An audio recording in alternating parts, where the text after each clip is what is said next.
Welcome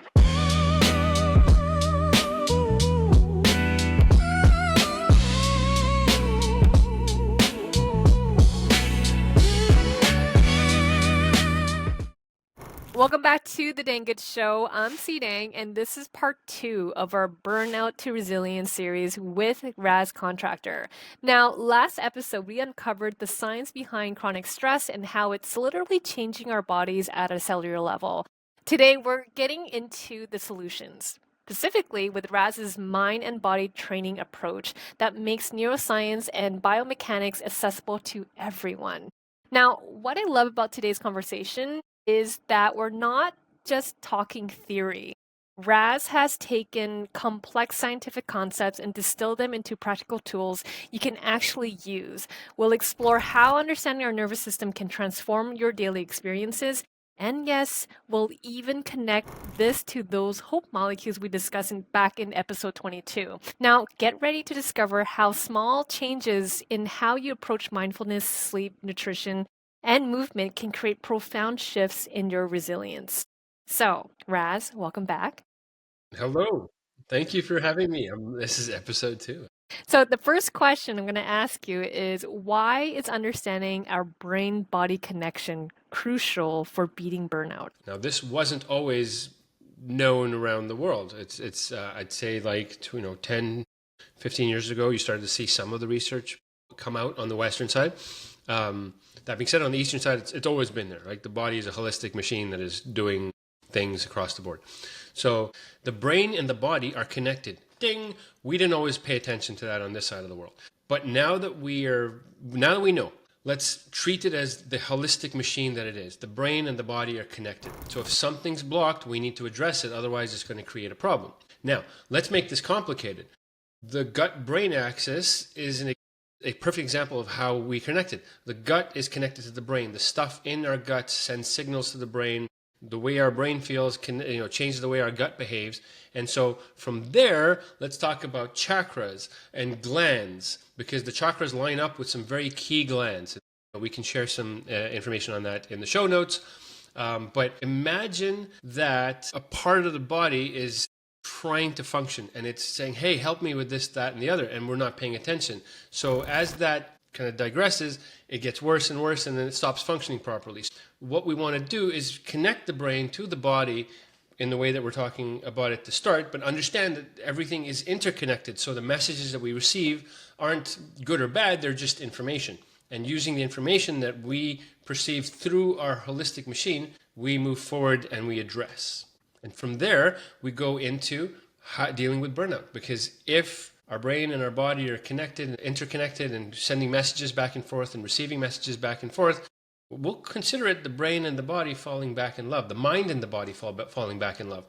And so if burnout means that we can't keep up, then addressing the mind-body connection allows us to not only keep up, but become more resilient and thrive. I just need you to help me paint a picture for our listeners because you just connected 5 different dimensions of wellness here. So let me see if I'm following. You're saying our chakras, those energy centers that ancient traditions have talked about for thousands of years, actually corresponds to our physical glands. Like, are we talking about throat chakra connecting to thyroids and crown chakra connecting to the pineal glands? And then when you're also taking it even deeper to the microbiome level. So we're zooming in from these energy centers to the trillions of microbes living in and on us, right? But here's where you actually got my attention. You mentioned quantum theory in the past and sensing emotions as well. Are you saying there's actually a scientific explanation for why we feel someone's energy when they walk into a room and why certain people just give off certain vibes? Something like that? Is that hocus pocus? No, well, not in my opinion. So thank you for bringing that up. Let's go right to the deepest root of it all, right? So everything in matter is kind of boils down to electrons, protons, neutrons, quarks, right? And I had to go Google that piece because sometimes you got to dig deep.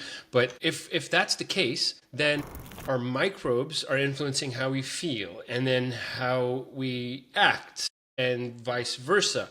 But also imagine the hormonal changes that are created as a result of the microbes doing this, that, or responding this, that, and the other way. So when I am stressed, my body is going to emanate stress. And if you picture us sitting across from each other, we're exchanging microbes because, the air from inside my lungs is coming out and the air from inside your lungs is coming out, and, dialing into maybe, the root causes of why the coronavirus epidemic spread was because of super spreaders who had a lot more spittle coming out as they were talking. So there's a transfer of fluids, of energy, of air, and that can be explained through a combination of microbes and atoms and quantum theory, and then the energy from our brains. And let's go even deeper, the interconnectedness of the world as we know it, right? So if we consider ourselves energy centers in this vessel that is a body, which is very esoteric, but kind of bridges what I think is a gap between spirituality and religion. So we're all interconnected, and so we're all connected, which means we can sense each other. And if we stop paying attention to it, which happens in childhood, then we're not as aware of it. But, if we go back and train, then I can be more aware of your state, and you can be more aware of my state, and we can pay less attention to our own state and more attention to the other state, balance it out so that we're paying attention to ourselves and the person in front of us or people around us. And from there, we just have a more gentle society that's a little more aware than maybe the self-absorbed natural state that we tend to move into. I love that. I love all of that. Awareness is key, basically. So with that in mind, how does body and mind training differ from typical wellness programs then? So hopefully this conversation is exciting to your viewers as well, because I know we're having a great time talking through this. Let's talk about what I've developed as mind to body training. So mind to body training is, applying the neuroscience and the biomechanics, which is really mindfulness, the way it's termed reverse engineered. So there's my engineering brain coming into the whole thing. I had to solve a problem. I deconstructed mindfulness into its core components. And because neuroscience is mind and biomechanics is body, mind and body training. Now, mind and body training is geared towards developing resilience in the human being by using acute or hormetic stress to adapt the body. So to then become my tagline, bigger, stronger, faster, and kinder. So if that is my approach, I'd love for it to be the general approach, but most wellness programs are either prescribing things or giving access to tools. But I think most programs aren't going to do the deep dive and we'll call it bespoke analysis of the individual in order to really be effective. Now, you could say mind and body training, and I've had this come back to me. Yeah, but everybody's different. Okay, that's fair. We all are. Neuroscience applies to everybody. There's nobody kind of breaks the mold of neuroscience, and nobody breaks the mold of biomechanics. Like our bodies move and do the same things, and our brain responds and has similar functions. Where we differ is like tendencies and filters and likes and dislikes. So if I share with a team the simple, unarguable facts of the way that their brain responds to stimulus and the way their body moves, then that is the base for developing resilience. So you're basically saying there's no magic pills, there's no quick fixes. Like what you're describing reminds me of the difference between following a recipe and actually understanding how cooking works, right? Like imagine if you only knew that exercise was good for you, but had no idea why. You might force yourself to run every day, hate it, and eventually quit. But if you understood that movement releases those hope molecules I've talked about in episode 22, for listeners out there, that it literally changes your brain chemistry. Suddenly, you're not exercising. You're consciously creating your own natural antidepressants, for example. It's like the difference between driving a car and understanding how it works. Most of us can drive without knowing what's under the hood, and that's fine. It's getting from A to B. But when some things start making weird noises, wouldn't you rather have some basic understanding instead of just hoping it goes away? So, so I think is that what you're getting at? Like understanding the why behind wellness gives us the power to actually customize what works in our unique vessels. Bingo. And if maybe we can have one overarching message that we want to reinforce time over time for your viewers and listeners and audience community is that you have a mind and body, and again, a holistic machine that is yours for life. And how you treat it and what you know about it kind of changes the way that you experience life moving forward. So let's say you don't have the capacity to know everything about your body. But if you knew these core principles, things would be better.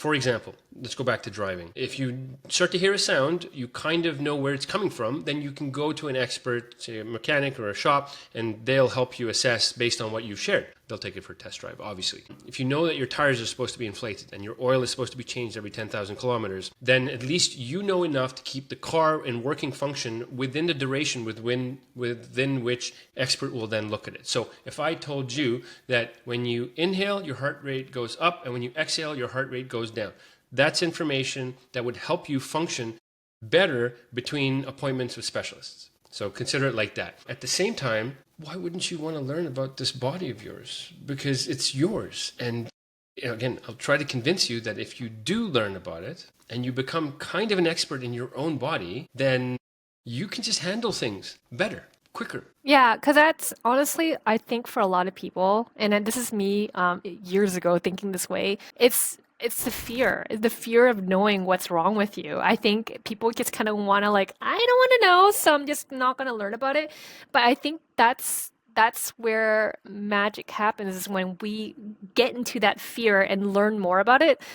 That fear goes away. The reason why we're fearful of things is because we don't know. And so what's the fix to that? Learn more and know more about it. Yeah. And I think when that perception came into mind, I was like, shit, like I was fearful of not understanding a lot of things. So what fights it is knowledge. So knowledge is really literally powerful. Absolutely.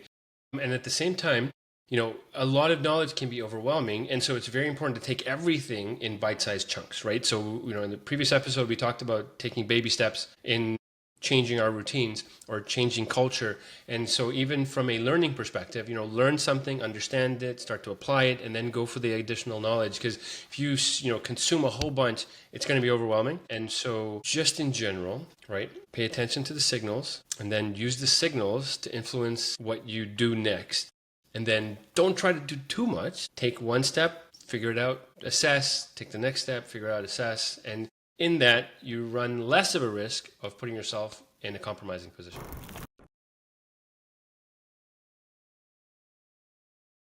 I love how you break that down, which just kind of goes into our next segment, which is neuroscience made simple. So let's break down the complex science into actionable insights. As you said, like let's start small, right?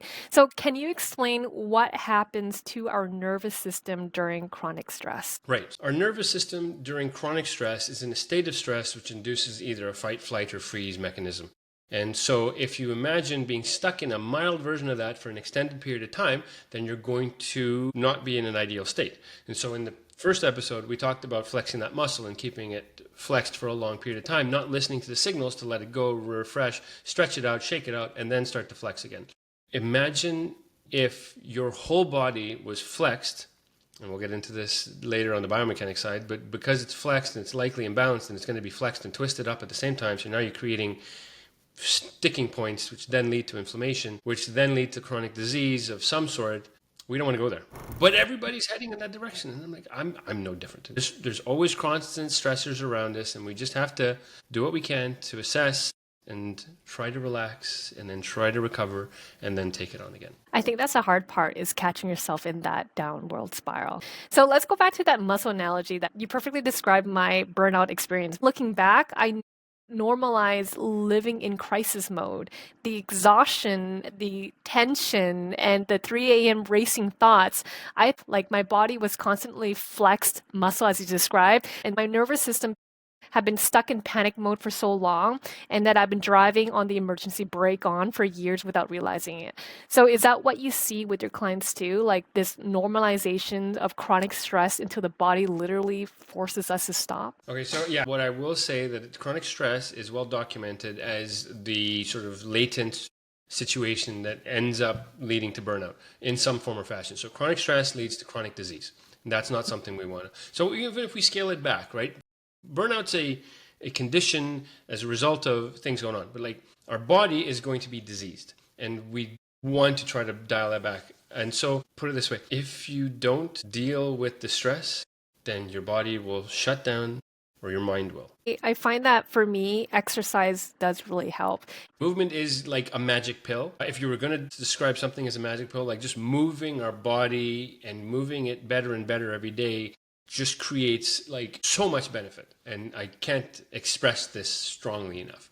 Now, as we move, we become better at it and we flush out toxins and we improve our digestion and we become stronger and we become more nimble. And then our brain continues to respond to this and fires up hormones, which then create the cycling of, I need this, I'm enjoying it, I'm looking forward to doing it. And so then you just get better and better. Like, for example, coming out of my 20s, I wasn't a morning person. And so I realized that was a problem. I tried to fix it. And so what I did is I just rolled out of bed, did some push-ups. Now, within months, I went from that to getting out of bed, driving to the park, doing a sprint session, going to the gym, lifting some weights, coming back, showering, heading to work. Like, that's a pretty drastic change in months. But going back to what we talked about before, baby steps. So started with push-ups, not even a bunch, just a few.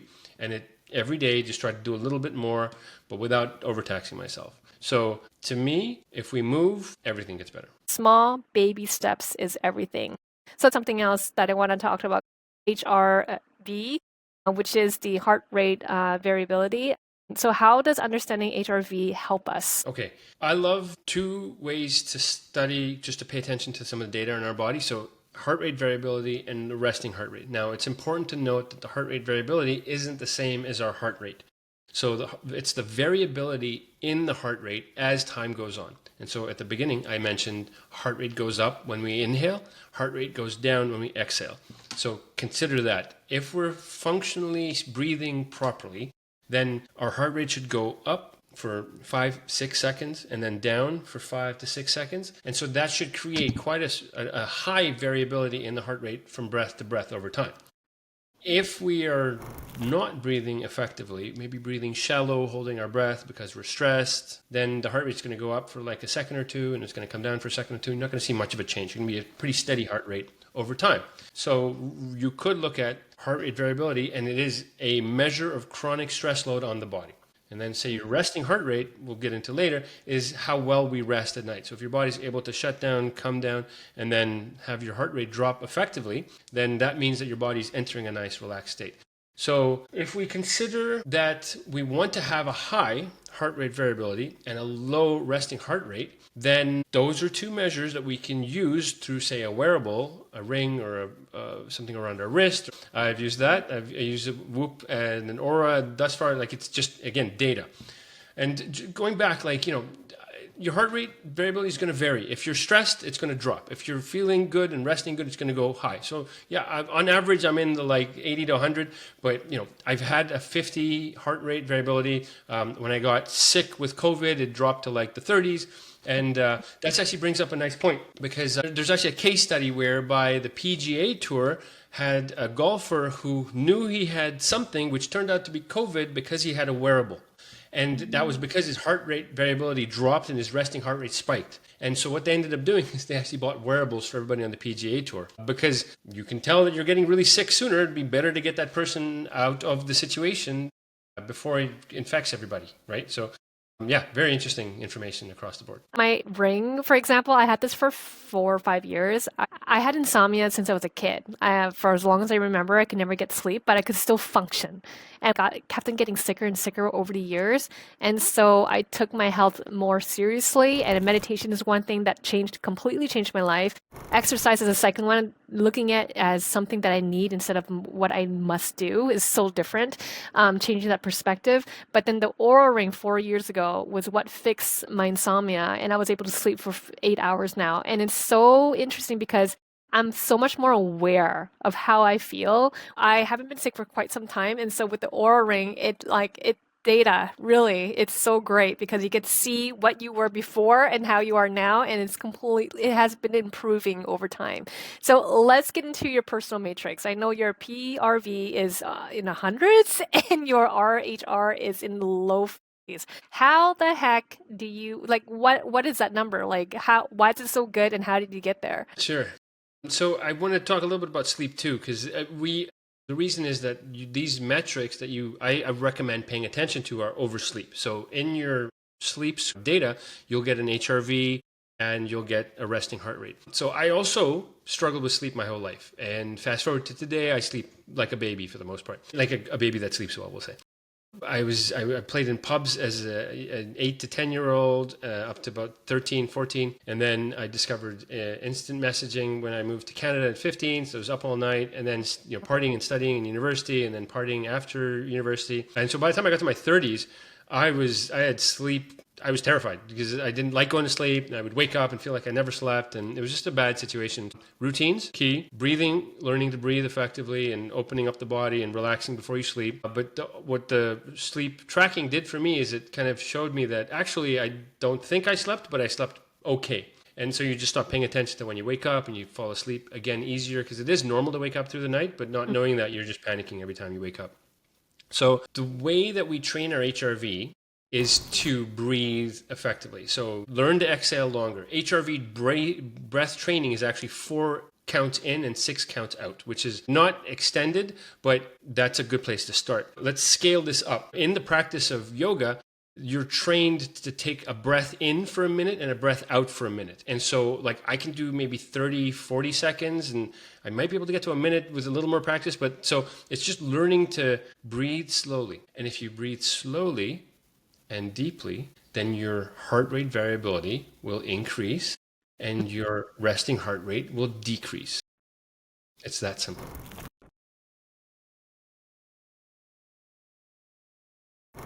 So next, I want to talk about the 4 pillars of performance, which I know, which I know it's all about what you do. So exploring mindfulness, sleep, nutrition, and movement, and then switching this to mindfulness, movement, nutrition, and recovery, I believe. So now, my first question is, which pillar do people struggle with most? It's very normal for people to assume that they want to have a low heart rate variability. I'd say most people who start using a wearable kind of assume that. So it's a good distinction for your community is you want to head towards a high heart rate variability and a low resting heart rate. Now, moving into what pillar, in my opinion, do people struggle the most?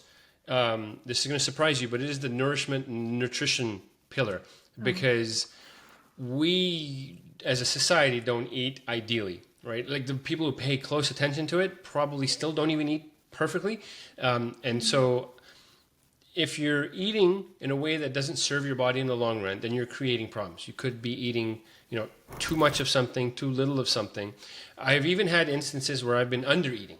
And from someone who loves to eat, and I do, it was surprising, right? So to some degree, paying attention to what we eat and really understanding that we need a lot of protein, we need to eat a lot of healthy fat, we need to eat a decent amount of carbs, and then we need to have whole foods and all that kind of good stuff. So I think that most people aren't eating well, so it's really the nourishment piece. And so if you address that, a lot of things change, because what we eat influences our microbiome, which influences the way that we process food and our regularity going to the bathroom, and ultimately how we feel, brain fog versus being clear-minded, etc. And so, yeah, let's just say, hey guys, how are you eating? Yeah, I'm still on this nutrition journey myself, and it's wild how true the old saying is you are what you eat. Really. When I finally cut out a lot of processed food and sugar from my diet, the changes were almost shocking. Like I had better sleep, one. That was the first thing I noticed, and like actually deep sleep, like REM and all that stuff, like on in the highs, instead of that restless tossing and turning. And then the brain fog lifted. It was like someone cleaned my mental windshield, and suddenly I could think clearly again. But what really struck me was how it affected everything else. Like my energy became more stable throughout the day instead of going through those crazy spikes and crashes. Even my mood improved. I was less irritable and less stressed, and anxious. That was the biggest thing, is being anxious. And you're right about it being like a chronic stressor that you mentioned in the past as well. When our body is constantly trying to process junk food, for example, and searching for nutrients that aren't there, of course, is stress. It makes sense. It's like trying to run a car on a wrong type of fuel, like diesel or gasoline, right? Like that, the convenience factor is real though. Like I still struggle with meal prep and making good choices when life gets busy. And is that something you help people navigate in your program? Like finding the sweet spot between ideal nutrition and real life practicality? So I love how you connected nutrition to how it affected everything else. Like, so you eat proper, you eat better, you're going to see benefits in sleep, movement, and focus, and everything around that, right? So the way I see it is like it's the easiest thing to deal with because you choose what you eat, right? And Mm, so you don't need to change behaviors other than the choices you make. So mm, you mentioned struggling a little bit in terms of getting busy, et cetera. And so like a nutritionist would be the right person to support someone on a very intense nutritional journey. I like to consider myself like a bit of a, I got everything here to start your average person on a journey to move in a good direction. And so the most important thing that I recommend everybody start with, and I'm sounding repetitive, but it's where you are now. So, what are you consuming on a day to day basis today, tomorrow, the next day? That's the start of your journey. Then, what you do is you dive into what you need to change. So, you look at what you're eating, you understand the macronutrients, and fitness apps and AI makes this very easy. You literally just put it in there and it'll tell you what you're doing. So once you understand you need more protein, or you might need to reduce your carbs, or you might need to increase your fats, or you might need to increase your vegetable count, or your fruit count, or your fiber count. And so doing that slowly is going to allow you not to feel burdened by the change. So you eat how you eat normally, but you add some vegetables and you add some protein, and then that's it for the next week. And then next thing you drop out some of the stuff you shouldn't be eating. And again, the benefits that come over time are going to influence your choices. I have a cool example on this front. There was a window where I was heavy, put on about 15 pounds actually, just when we had our son, and we were eating ice cream a lot, and we'd had to move out of the house, and so there was some frustration around that. That being said, when I recognized it and sort of changed the routine, then what ends up happening is my body starts to crave different things. So ice cream didn't taste as good and it was too sweet. mm, Just think about that. We currently are in a state where we crave ice cream and chips and pop and donuts and high rich foods which shouldn't be consumed on a regular basis. And if you pull it out of the diet for long enough, then blueberries and raspberries mm. and blackberries and bananas are almost too sweet when you consider it, right? So do you want, that's what we're talking about, changing our body at a microbial level, at a cellular level, so that the brain starts to shift and doesn't say, wait, I want that sugar high. Can you get that again? It's actually more like, I got things to do. We're going to focus on that. Hey, by the way, it's time to eat. And so let's eat some good stuff. I love that. And this actually goes into my next question. Like, how do these interconnect to create resilience? So consider this. If we breathe effectively, right, through the lens of being mindful in our breathing, then our body is expanding and contracting and holding itself strong and rebalancing according to the behaviors, whether you're sitting. I'm going to digress a little bit, but out there is some messaging. Sitting is the new smoking. No, actually, it's the way we breathe and hold ourselves when we sit. So if you breathe effectively while you're sitting, then you're not going to get pins and needles, and you're not going to collapse on yourself. You're going to be continually pushing through the diaphragm, through the pelvic floor, expanding into the hips, keeping the shoulders down, keeping the rib cage expanding. That's the benefit of being mindful. Then the movement piece, right? So in itself, breathing is movement, but then we start to walk, we start to move things around, we start to stretch ourselves on the ground, we start to hang off things, we start to, again, move a little faster. So the breathing influences the moving. Then we move to the nourishment. The way we eat is going to influence the way we sleep, the way we move, the way we feel, the way we act. And then at the very end is the recovery piece. So the way we recover is going to regenerate us to be able to do the next day the same or better. And technically, we want to be 1% better every day. I love that basically recovery is a superpower. Because if we're not doing that well, then we will start lagging on the next day and the next day. So what's the minimum effective dose for each? I love the way you phrase that. There is one rule to follow when you're thinking like that. You start where you are and you just add a little bit. So it's the minimum effective dose is just a little bit better than what you're doing right now. If you're waking up in the morning and you're just rolling out of bed and drinking coffee and checking your phone, then the minimum effective dose to move yourself in a better state waking up is to wake up, breathe once, deep in, deep out, and then roll out of bed. Drink coffee, check your phone. I mean, I'm going to say roll out of bed, drink 2 glasses of water, wait half an hour, then check your phone. But get there in baby steps. So the minimum effective dose is, again, just a little bit better, a little change in the right direction compared to the previous behavior. I love what you said because it's so refreshing because you're right. Like when we see a massive list we should be doing, it's paralyzing. It's like, okay, I need to meditate for 20 minutes, exercise for an hour, meal prep on Sundays, sleep 8 hours a day, journal, do breath work. And then suddenly we're doing nothing because it's too overwhelming. I love that you're giving people permission to start small. Because let's be real, we've all been there where we go from zero to trying to be a wellness guru overnight. And by day 3, we're back on the couch eating chips and feeling like a failure. That's me, by the way.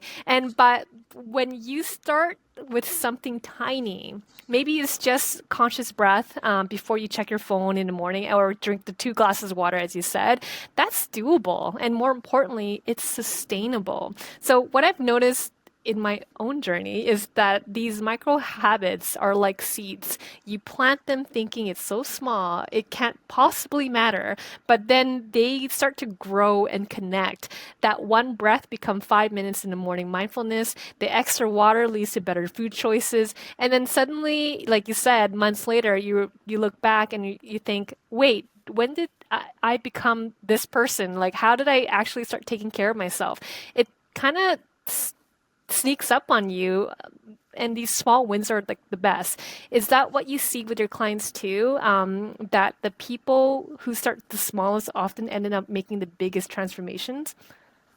So I think in general, the tortoise and the hare, right? Let's look at that story. The tortoise just keeps moving, ends up winning the race because the hare kind of gets cocky and passes out halfway through. It's an exacerbated tale, but across the board, a human being who is taking steps every single day to improve is going to end up further along in the long run than someone who sprints until they break and then has to recover and sort of start from scratch, right? And that being said, if you find yourself sprinting and you haven't broken yet, then take an assessment, maybe take a break, stop, breathe, reset, and then go ahead and sprint. Because again, I'm not saying you have to be the tortoise. I'm saying if the hare didn't take a nap, he would have won.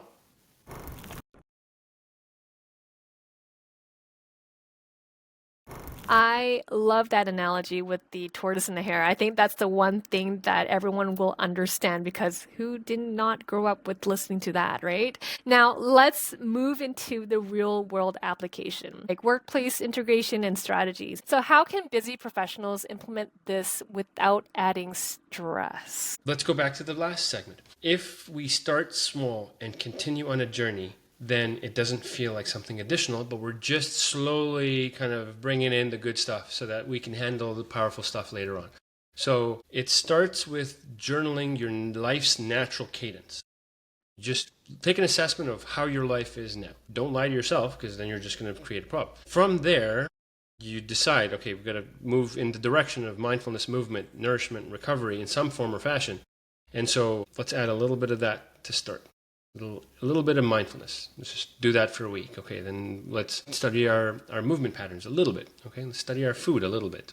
And so we're not trying to overnight shift everything to the perfect. We are starting where we are and we're taking steps in the right direction. And over the course of 3, 6 weeks, 2 months, 3 months. Again, it's the long game. You get to a state where you're functioning at a much higher level than you were before. The next question that I have for you is what benefits would you typically see? So imagine taking everybody at the organization, or, again, it doesn't have to be corporate. It doesn't have to be SMEs. It's just a team. It could be a group of humans. But if everybody is moving into a state where they're higher performing and healthier moving forward, then you're just going to have a stronger group of human beings together. And so once you do that, now you're making better decisions as a group. You're getting more done as a group. You're not buried by the responses that aren't favorable when they come up.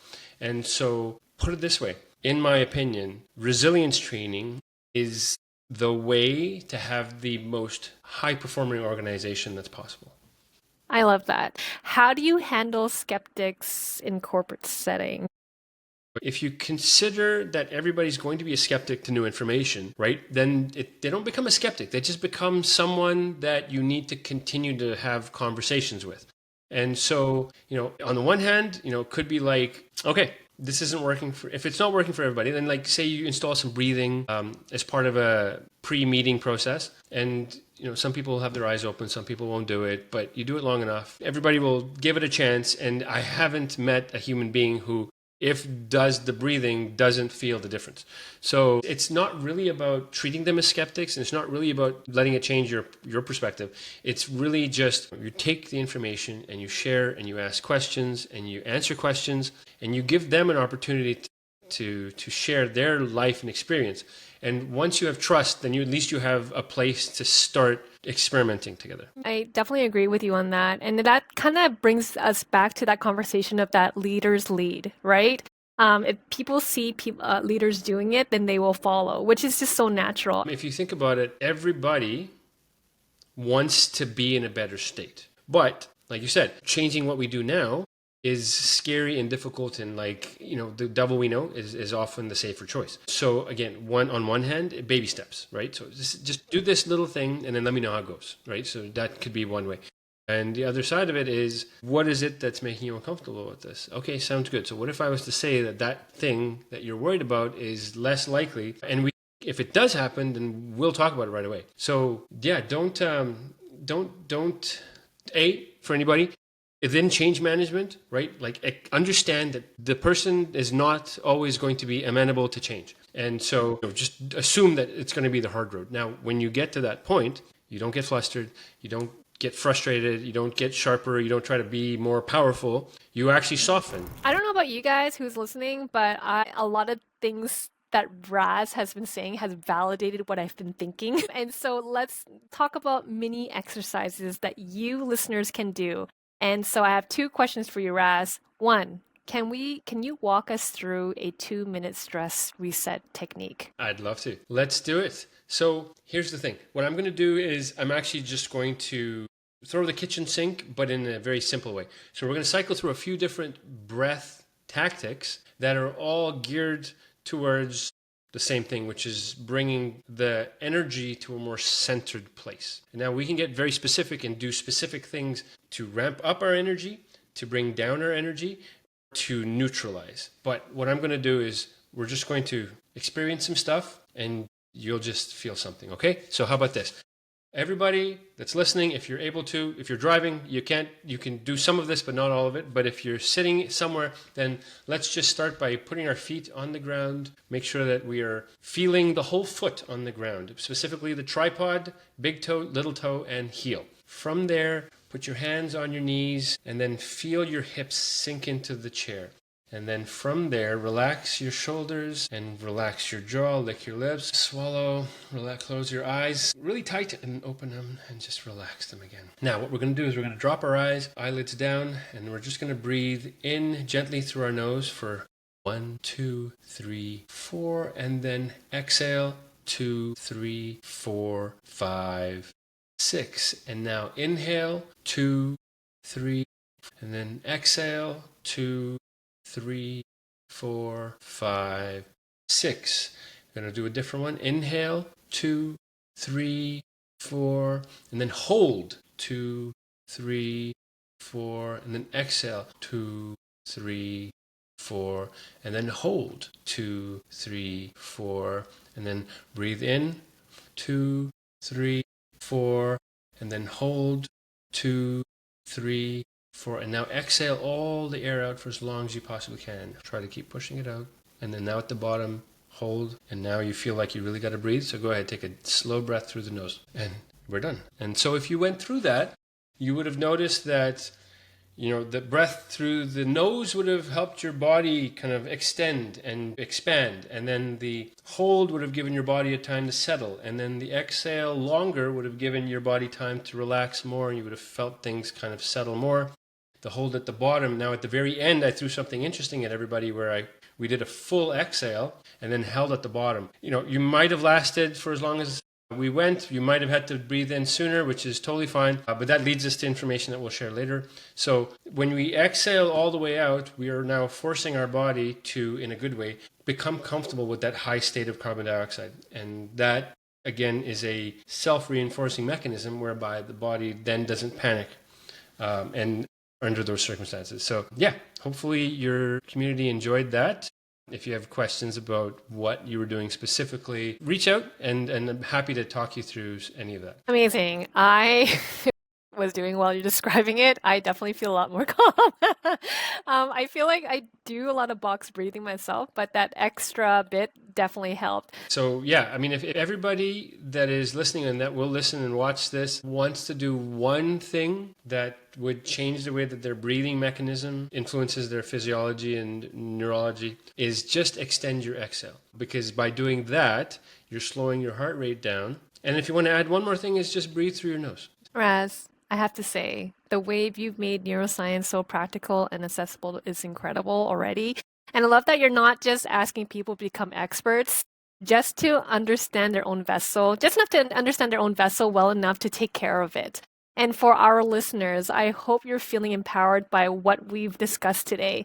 Remember, you don't need to implement everything at once. Pick one area. Maybe it's adding a 5-minute morning meditation or taking a short walk and start there, or just breathing as well. So the next episode, we're shifting from individual wellness to team dynamics. We'll explore how to build cultures that support resilience rather than create burnout. And if you want to dive deeper into the hope molecule we've mentioned today, check out episode 22 in season 1, and where I go into details about how exercise literally creates molecules that boosts your mood and mental resilience. Now, you can all find show notes, transcriptions, and resources from today's episode at c-dang.com. And of course, Raz, you can visit his website at highlevelthink.com.